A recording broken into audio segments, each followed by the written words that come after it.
افسرانی کی رپورٹ کے مطابق ASP سرکل تونسا کائنات اظہر خان صاحبہ نے رات گئے SHO تھانہ سٹی تونسا، SHO تھانہ صدر تونسا، SHO تھانہ بہووا، SHO تھانہ ربیڑہ اور تفتیشی افسران سے کرائم میٹنگ کی۔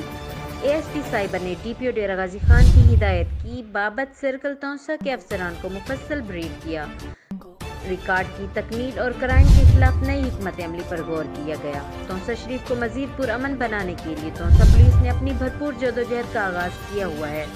آخر میں ASP صاحبہ نے شہریوں کی جان و مال و عزت کی حفاظت کو یقینی بنانے کے لیے نیک نیتی، ایمانداری اور محنت کو اپنا منشور بناتے ہوئے پورے اعتماد کے ساتھ اپنے فرائض سر انجام دینے کا حکم دیا۔